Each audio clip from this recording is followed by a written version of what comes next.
ஈத்தமிழ் media நேயர்களுக்கு அன்பு வணக்கம். இன்றைய சிறப்பு விருந்தினராக நம்முடன் இணைந்திருப்பவர் விடுதலை சிறுத்தை கட்சியின் துணை பொதுச் செயலாளர் மதிப்பிற்குரிய திரு கௌதம சன்னா அவர்கள். வணக்கம் சார். தேர்தலுக்கு மக்கள் நிலைப்பாடு எப்படி இருக்கும் சார்? மக்கள் என்ன மாதிரி யோசனையில அவங்க போய் வாக்கு செலுத்துவாங்க? இது வரைக்கும் நடந்த ஆளும் கட்சி அந்த 5 இயர்ஸ் என்னென்ன பண்ணாங்கன்றத பார்த்து பண்ணுவாங்களா? இல்ல பிரச்சாரம் மேற்கொண்டுட்டு இருக்க புதியதாக களத்துல வந்திருக்காரு விஜய் அவர்களும். அது எல்லாம் ஒப்பிட்டு பார்ப்பாங்கன்னு நினைக்கிறீங்களா? நிச்சயமா ஒரு 3 கோணங்கள்ல மக்கள் பார்ப்பாங்க. ஒண்ணு, இந்த 5 ஆண்டுகளில் இந்த ஆட்சி எப்படி நடந்து கொண்டிருக்கிறது, என்னென்ன திட்டங்களை நிறைவேற்றி இருக்கிறது, மக்களுக்கு அதனால என்னென்ன பயன், பெண்களுக்கு என்னென்ன அதனால் பயன், இது எல்லாம் பார்ப்பாங்க. 2வது, இந்த தேர்தல்ல 2 அணிகளுமே கொடுத்திருக்கின்ற வாக்குறுதிகள்ல எது வயபரான வாக்குறுதி என்பதை சீர்தூக்கி பார்க்கின்ற மனநிலை மக்களுக்கு வந்து கொடுக்கின்ற வாக்குறுதிகள், தேர்தல்ல அளிக்கின்ற வாக்குறுதிகள்ல வந்து நடைமுறை சாத்தியப்படுகின்ற வாய்ப்பு. 2வது, எந்த கட்சி ஆட்சிக்கு வந்தால் இந்த வாக்குறுதிகளை எல்லாம் நிறைவேற்றுவதற்கான வாய்ப்பு இருக்கும் என்பதை மக்கள் பார்ப்பாங்க. 3வது, இந்த கூட்டணி கட்சிகளுக்கு இடையே இருக்கின்ற வேறுபாடு. புதிய புதிய கட்சிகள், நீங்க சொன்ன மாதிரி விஜய் எல்லாம் உள்ள வந்திருக்காரு, இவரெல்லாம் என்ன செய்வாரு அப்படின்றதெல்லாம் மக்கள் எதிர்பார்க்கலாம். ஆனா இந்த அவர் செய்வதற்கு இதுவரையும் அவருக்கு வந்து வாக்குறுதிகளாகத்தான் இருக்கே தவிர அவர் என்ன சாதிச்சிருக்காரு அப்படின்றத சோதித்து பார்ப்பதற்கான களம் வந்து இன்னும் அவருக்கு உருவாகல. சோ அவருடைய வாக்குறுதிகள் எல்லாம் வந்து ஒரு வெற்று வாக்குறுதிகளாகத்தான் இருக்குமே தவிர நேரடியாக களத்தில வந்து நிறைவேற்றுவதற்கான வாய்ப்பு இருக்குமா என்பதற்கான ஒரு சாத்தியம் குறைவு. ஏன்னா அவர்களுக்கு கட்சி தொடங்கி தேர்தலை இப்பதான் சந்திக்கிறாங்க, கட்சி கட்டமைப்புகளும் இல்லை அவர்களுக்கு. அப்புறம் அவர்களுக்கு இருக்கின்ற நிர்வாகிகளுக்கு நிர்வாக அனுபவம் இருக்கா அப்படின்னு பார்த்தா நிர்வாக அனுபவம் ஒருத்தருக்குமே இல்லை, இன்க்ளூடிங் விஜய் உட்பட. ஒரு நாட்டை வந்து ஆளுகின்ற ஒரு பொறுப்பில் இருப்பவர்களுக்கு நிர்வாக அனுபவம் என்பது கட்சியிலிருந்து தான் வரும். கட்சியிலிருந்து நிர்வாக அனுபவம் கிடைக்கலன்னா நீங்க ஆட்சி செய்யவே முடியாது. எனவே இந்த விஜய் அவர்களுடைய கட்சி வந்து அமைப்பு ரீதியாக அவர்கள் இன்னும் வந்து தங்களை கட்டுப்படுத்திக் கொள்ளவோ அல்லது கட்டமைத்துக் கொள்ளவே இல்லை. இதன் மூலமாக அவங்க வந்து தங்களை ஒரு நிர்வாகத்தின் சிறந்தவர்கள் என்பதை காட்டுவதற்கான வாய்ப்பே அவர்களுக்கு இல்லை. வெறும் சினிமா கவர்ச்சி மட்டும்தான். இந்த சினிமா கவர்ச்சி வந்து தேர்தலில் எப்பவுமே பெருசா ஈடுபடாது. ஏற்கனவே இதற்கான வாய்ப்புகள் எல்லாம் நம்ம பார்த்திருக்கோம். முன்னாடி சிரஞ்சீவி வந்து லட்சக்கணக்கான மக்கள் முன்னிலையில வந்து ஆந்திராவில வந்து கட்சியை தொடங்கி கடைசியில் அந்த கட்சியை கொண்டு போய் காங்கிரஸ்ல இணைச்சு எதுவுமே இல்லாம திருப்பி நடிகராகவே திரும்பி வந்ததை நம்ம பார்க்கணும். அதுக்கு காரணம் என்னன்னா, மக்கள் கூடுகின்ற கூட்டம் வந்து ஒரு பெரிய நிர்வாக அனுபவத்தை கொடுத்துறாரு. இப்படி பல பேர் தமிழ்நாட்டில் இப்ப கமலஹாசன் இருக்காரு, ரஜினி இருக்காரு, அப்புறம் விஜயகாந்த் இருக்காரு. இதெல்லாம் நம் கண்ணே இருக்கின்ற ஒரு மிகப்பெரிய சான்று. நடிகர் விஜய்க்கு வந்து மிகப்பெரிய கூட்டம் கூடுவது என்பது நம்ம பார்க்கிறோம். அது வந்து இல்லைன்னு நம்ம சொல்ல முடியாது. ஆனால் ஒரு சினிமா கவர்ச்சிக்கான கூட்டமே தவிர இவர் தமிழ்நாட்டை வழிநடத்தி நல்லாட்சி தருவார் என்கின்ற நம்பிக்கையின் அடிப்படையில். அந்த வகையில வந்து இந்த 3 விஷயங்களை பார்த்து மக்கள் வந்து ஆட்சி வாக்களிக்க போவார்கள். அந்த வாக்களிப்பு வந்து திராவிட முன்னேற்ற கழக தலைமையிலான கூட்டணிக்கு தான் சாதகமாக இருக்கும். Okay sir. இப்போ விஜயோட வருகை வந்து விடுதலை சிறுத்தை கட்சி வாக்குகளை உடைக்கும் நினைக்கிறீங்களா? இல்ல சீமான் அவங்களோட வாக்கு வித்தியாசத்தை உடைக்கும் நினைக்கிறீங்களா? இப்போ கருத்து கணிப்பெல்லாம் நீங்க பார்த்திருப்பீங்க. எல்லா கருத்து கணிப்பும் வந்து ஏற்கனவே சீமானுக்கு இருந்த வாக்கு சதவீதத்தை நேரடியாக பாதித்திருப்பதை கருத்து கணிப்புகள்ல பார்க்கணும். பல தொகுதிகள் வந்து 1-3 அப்படின்ற சதவீதம் இருக்கு. ஏற்கனவே அவர்கள் வாங்கி இருக்கக்கூடிய 7-10% வாக்குகள் வந்து ரொம்ப அடிமட்டத்துல குறைஞ்சு 1-3% எல்லா தொகுதிகளிலும் வந்திருக்கின்ற ஒரு கருத்து கணிப்பை நாம் பார்க்கின்ற பொழுது இந்த விஜயனுடைய வாக்கு வருகை என்பது விசிகேவுக்கு எதிராக இல்லாமல் சீமானுடைய கட்சிக்கு அவர்களுடைய வாக்குகளை சிதைக்கின்ற ஒரு போக்கு தான் நம்ம இந்த கருத்து கணிப்புல பாக்குறோமே தவிர இதனால விடுதலை சிறுத்தைகளுக்கு எந்த பாதிப்பும் இல்லை என்பது தெளிவாக தெரியுது கருத்து கணிப்பின் மூலமாகவே. ஆனா எங்களுடைய நம்பிக்கை வந்து எல்லா இடத்துலயும் நாங்க வெற்றி பெறுவோம். விசிகே எங்கெல்லாம் நிக்குதோ அங்கெல்லாம் நாங்க வெற்றி பெறுவோம். எங்களுடைய வாக்கு சதவீதத்துல எந்த குறைவும் ஏற்படாது. இன்னும் கேட்டா கூடுதலான வாக்கு சதவீதம் தான் வரும்னு நாங்க எதிர்பார்க்கிறோம். Okay sir. இப்போ விஜயோட பிரச்சாரம் பாத்தீங்க அப்படின்னா மேற்கொண்டு வந்துட்டு இருக்காரு. அது எப்படி அவர் பேசுறதுல உங்களோட அரசியல் புரிதல் அவருக்கு எவ்வளவு இருக்குன்னு நினைக்கிறீங்க? அரசியல் புரிதல் வந்து ரொம்ப குறைவாகத்தான் இருக்குது. ஏன்னா வாக்குறுதிகளை எப்படி வேணும்னா கொடுக்கலாம். வாக்குறுதிகளை நிறைவேற்றுவதற்கான நிதி ஆதாரத்தை ஒரு கட்சி எப்படி பெறப்போகுது அப்படின்னு சொல்லிட்டு நம்ம பார்க்கணும். ஏன்னா நிர்வாக அனுபவம் இல்லாமல் வெறும் வாக்குறுதிகள் வந்து வெறும் காற்றில் வீசிக்கிட்ட கத்தி போலதான் மாறிவிடும்.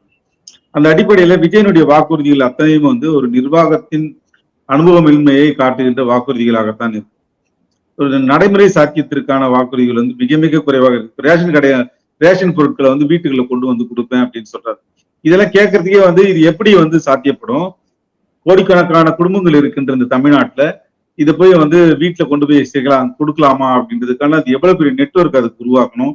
ஒரு ரேஷன் கடையில் இருக்கின்ற ஊழியர்கள் ஒரு கடையில வந்து 2 பேர் இருக்காங்கன்னா இந்த 2 பேருக்கு எத்தனை பேருக்கு வந்து கொண்டு போய் சேர்ப்பாங்க, அதுக்கு எவ்வளவு வெஹிக்கிள்ஸ் வேணுமோ, நிறைய எத்தனை வண்டிகள் வேணும், எவ்வளவு மேன் பவர் அதுக்கு தேவைப்படுது, இதுக்காக எவ்வளவு நிதியை ஒதுக்க வேண்டியிருக்குது.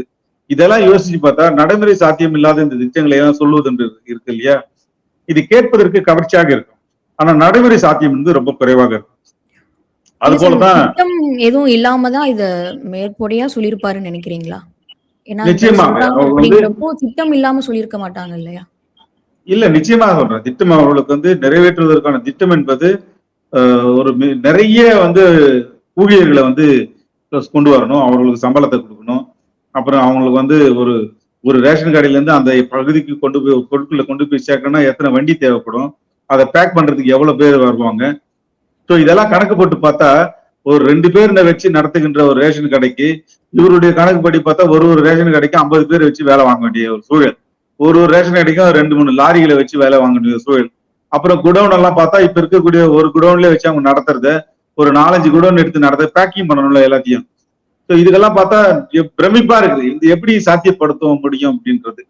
ஸோ அதனாலதான் நடைமுறை சாத்தியமே இல்லாத இந்த வெத்து திட்டங்களை அறிவிப்பதன் மூலமாக மக்களை ஈர்க்கலாம்னு பாக்குறாங்க.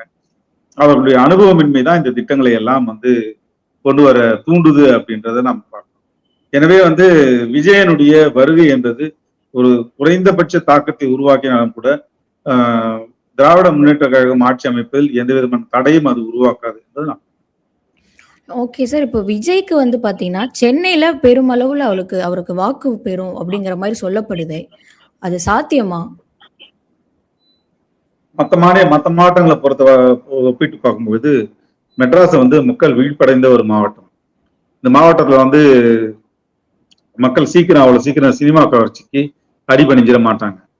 ஏன்னா இங்க ரஜினியும் இருக்காரு, கமலும் இருக்காரு, விஜயகாந்தும் இருந்திருக்காரு, அஜித் இருக்காரு. எல்லாமே வந்து ரசிகர் மன்றங்கள் ஒரு சிலர் இருந்தாலும் கூட வேணுமெனா விஜய் நிற்கின்ற தொகுதிக்கு வந்து அவருக்கு வாக்குகள் கிடைக்கலாமே தவிர அவர் சார்பாக நிற்கின்ற மற்ற வேட்பாளர்களுக்கு டெபாசிட் கூட கிடைக்குமா அப்படின்னு நம்ம சொல்ல முடியாது.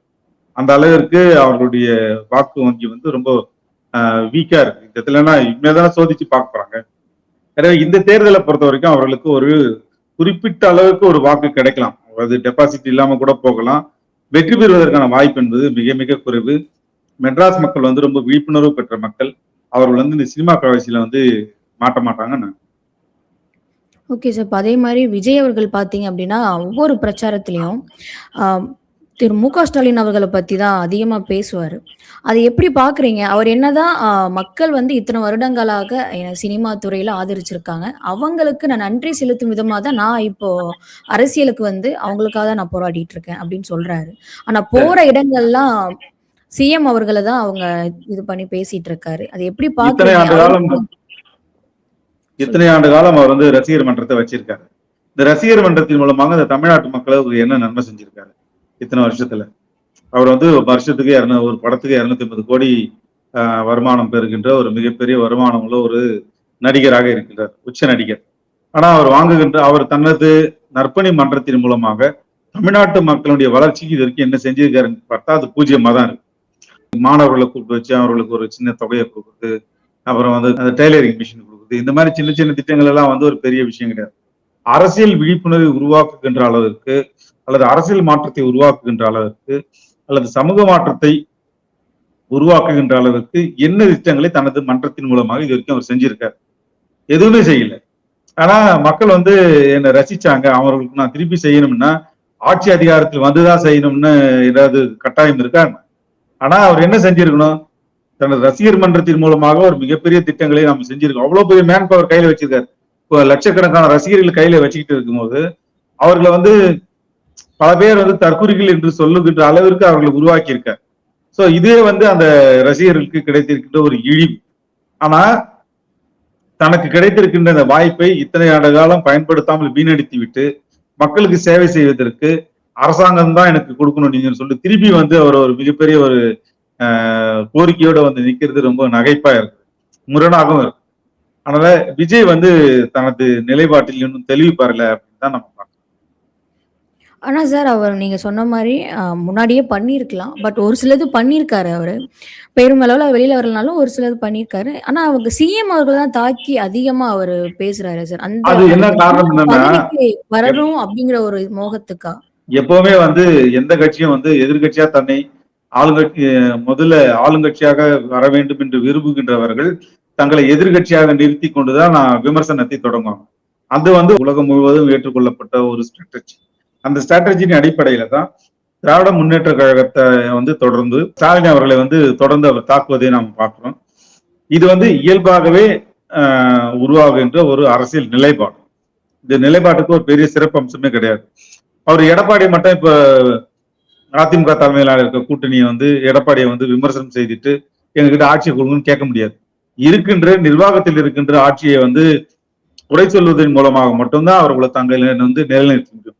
ஆனா அதே நேரத்துல ரொம்ப கவனமாக மத்தியில இருக்கின்ற மோடி அரசாங்கத்தை வந்து எந்த விதத்திலையும் அவர் காயப்படுத்தாம தனது தேர்தல் பிரச்சாரத்தை வந்து நடத்துகின்றார் அப்படின்றது ரொம்ப ஆச்சரியமா இருக்கு. இது அவர்கிட்ட கிடைச்சிருக்கின்ற கத்தி இரு பக்கம் கூறுள்ள கத்தியாக இருந்தாலும் ஒரு பக்கம் தான் அவர் பயன்படுத்துறாரு, இன்னொரு பக்கம் அவர் பயன்படுத்தவே இல்லை. அந்த வகையில பிஜேபிக்கு அவர் வந்து காட்டுகின்ற சாஃப்ட் கார்னர், அதிமுகவுக்கு காட்டுகின்ற சாஃப்ட் கார்னர், திமுகவுக்கு காட்ட முடியாத மனநிலை தான் அவருக்கு இருக்குது. அந்த அடிப்படையில் அவருடைய நிலைப்பாடு சரி என்று அவருக்கு தோணலாம், ஆனால் மக்களுக்கு அது தோணாது. அதை வந்து தெளிவா நம்ம பிரச்சாரங்களை பார்க்க முடியும். அதுதான் சார் கேள்வியே. நீங்க சொன்ன மாரி திமுக சிஎம் அவர்கள் ஸ்டாலின் அவர்களுக்கு பார்த்தீங்க அப்டின்னா, அவங்க திமுகவ மட்டுமே பேசிட்டு இருக்காரு. நீங்க சொல்ற மாரி பிஜேபியா இருக்கட்டும், அதிமுகவா இருக்கட்டும், அவங்கள பத்தி எதுவுமே பேச மாட்டாரு. மேபி ஃபர்தரா ஃபியூச்சர்ல இந்த தேர்தல தோல்விய சந்திச்சாரு அப்டின்னா, கூட்டணி அமைப்பதற்காக அவங்கள பத்தி பேசாம இருக்காருன்னு நெனைக்கிறீங்களா? இல்ல அது நான் இப்ப பதில் சொல்ல முடியாது. அவர் ஏன்னா ஏற்கனவே வந்து அதிமுக கூட கூட்டணி பேச்சுவார்த்தை நடந்தது அப்படின்னு கேள்விப்பட்டோம். ம். ஃபியூச்சர்ல அவர்களுக்கு அப்படி ஒரு திட்டம் இருக்கலாம். திட்டத்தை பத்தி நம்ம இப்பவே பேச முடியாது. இப்போ நடக்கிற பணிகளை வச்சுதான், அவர்கள் செயல்பாடுகளை வைத்துதான் நம்ம பேச முடியுமே தவிர சொல்ல முடியாது. அந்த வகையில வந்து இந்த விஜயோடைய நிலைப்பாடு என்பது ஒரு போலித்தனமான நிலைப்பாடா தான் நான் ஓகே சார். ஆனா அவருக்கு பெருமளவுல பார்த்தீங்க அப்டின்னா, சினிமா துறையிலுமே அவருக்கு பெருமளவுல யாரும் ஆதரிக்க மாட்றாங்களே! அது எப்படி பார்க்குறீங்க? ஏன்னா இப்ப சேரன் அவர்களா இருக்கட்டும், பிரகாஷ் ராஜா இருக்கட்டும், அண்ட் சத்யராஜ் இவங்க எல்லாருமே திமுகவிற்கு தான் சப்போர்ட் பண்ணி பேசுற மாரி இருக்கு. இது அவர்களுடைய அவர்களுடைய நிலைப்பாடு. அவரவர்களுக்கு என்று ஒரு கொள்கை இருக்கிறது, அவரவர்களுக்கு என்று ஒரு பார்வை இருக்கிறது. அந்த பார்வையின் அடிப்படையில தான் அவங்களுடைய கருத்துக்களை முன்வைக்கிறாங்க. அவர்கள் வந்து விஜயை ஆதரிக்க வேண்டும் என்கின்ற கட்டாயமோ ஒரு நிர்பந்தமோ கிடையவே கிடையாது. இப்ப நீங்க சொல்லுகின்ற 4 நடிகர்களுமே வந்து அவர்களுக்கென்று சொந்த அரசியல் நிலைப்பாடு இருக்குது. அந்த நிலைப்பாட்டின் அடிப்படையில தான் அவர்கள் பேசுறாங்க. இப்ப பிரகாஷ் ராஜ் பாத்தீங்கன்னா மதுரையில வந்து திமுக கூட்டணி வேட்பாளர்களை பாண்டிவேல் ராஜன் அவர்களை வந்து ஆதரிச்சு பேசுறாரு. அதே போல சத்யராஜ் திமுக கூட்டணி வேட்பாளர்கள் பேசுறாரு. சேரன் வந்து நாம் தமிழர்கிட்ட ஆதரிச்சு பேசிட்டு இருக்காரு. சோ இந்த நிலைப்பாட்டுல இருக்கின்ற பொழுது ஒரு உச்சபட்சமான ஒரு நடிகரா இருக்கின்ற விஜய்க்கு வந்து ஆதரித்து பேசணும்னு அவங்களுக்கு என்ன கட்டாயம்? இவர் உயர்ந்த நடிகரா இருக்கிறார் என்பதற்காகவே அவருடைய அரசியல் நிலைப்பாட்டை ஆதரிக்க வேண்டும் என்ற கட்டாயம் யாருக்கும். அதுதான் நம்ம இதுல பார்க்க வேண்டியது. கூட இருக்கின்ற நடிகர்களையே அவரால் வந்து தனது கருத்துக்கு ஆதரவாக வளைக்க முடியவில்லை என்பதுதான் இந்த தேர்தலிலே பார்க்கின்ற ஒரு நிதர்சனமான ஒன்று. இது ஒரு வகையில பார்த்தா விஜய்க்கு தோல்விதான். Okay sir. அவங்க சொல்ற குற்றச்சாட்டு என்னவாக இருக்கு அப்டின்னா, குற்றச்சாட்டுன்னு இல்ல, ஒரு விமர்சனமா சொல்லலாம். அவரு ரொம்ப ரிசர்வ்டான ஒரு டைப். அதாவது சினிமால கேரவான்ல இருந்துட்டு, ஏசில இருந்துட்டு, இப்போ இந்த மாரி ஒரு அரசியலுக்கு வரப்போ அவரால முடியாது. அதாவது தனிப்பட்ட வாழ்க்கையிலும் பார்த்தீங்க அப்டின்னா, ஒரு சில முரண்பாடுகள் அவர் இருக்கு. அப்படி இருக்கிறப்போ மக்கள் கிட்ட எப்படி எந்த அளவுக்கு அவர் பேசுவாரு? பிரச்சாரம்லயும் பார்த்தீங்க அப்டின்னா, பெருமளவுல பேச மாட்றாரு. இல்ல எப்படி பிரச்சாரம் தான் இப்ப பண்ணிட்டு இருக்காரு. பிரச்சாரம் தான் இப்ப பண்ணிட்டு இருக்காரு. ஆனால இந்த குற்றச்சாட்டுகள் இதெல்லாம் வந்து ஒரு பெருசா நம்ம எடுத்துக்க தேவையில்ல. பிரச்சாரம் வந்து ஒவ்வொரு நாளும் போயிட்டு இருக்காரு. அந்த பிரச்சாரத்தில் பேசப்படுகின்ற பொருட்கள், அப்புறம் வந்து அவர் திடீர்னு ஒவ்வொரு நாளும் வந்து பிரச்சாரத்தை ரத்து செய்வது, இதெல்லாம் விமர்சனத்துக்கு உள்ளாகிட்டே இருக்கு. அவருடைய இது அவர்களது ரசிகர்கள் ஏற்றுக்கொள்வாங்க, மக்கள் ஏற்றுக்கொள்ள மாட்டாங்க. அதனால வந்து விஜயுடைய நிலைப்பாடு வந்து தனிப்பட்ட அவருடைய வாழ்க்கையின் முரண்பாடுகள், நிலைப்பாடுகளை பத்தி எல்லாம் பேசுவதற்கு அநாகரிகமானது. அதெல்லாம் வந்து பேச தேவையில்லைன்னு நான் நினைக்கிறேன். ஆனா அரசியல் நிலைப்பாட்டை மட்டும் நம்ம விமர்சனம் செய்தால் அதுல இன்னும் அவர் வந்து தெளிவு பெற வேண்டி இருக்குது. இன்னும் நீண்ட தூரம் பயணிக்க வேண்டிய சூழலும் இன்றைக்கு இருக்கு. அடுத்த தேர்தலில் அவருக்கான ஒரு இடம் வந்து தன்னை தக்க வச்சுக் கொள்வதற்கு அவர் நிறைய பணி செய்ய வேண்டியது. இப்போதுதான் அவர் எல்கேஜி குழந்தை, இனிமேல் பார்ப்போம். அதுல ஓகே சார். ஸோ விஜயோட நிலைப்பாடு என்னவாக இருக்கும் அப்படின்னு சொல்லியிருந்தீங்க. இது மட்டும் இல்லாம விஜய்க்கு இன்னும் புரிதல், அரசியல் புரிதல் இன்னும் அதிகமாக வேண்டும் அப்படின்னு சொல்லியிருந்தீங்க. எங்கள் நேயர்களுக்கு டைம் ஒதுக்கி இவ்வளோ நேரம் நிறைய தகவலை ஷேர் பண்ணியிருக்கீங்க. தொடர்ந்து பேசுவோம் சார். மிக்க நன்றி சார். நன்றி.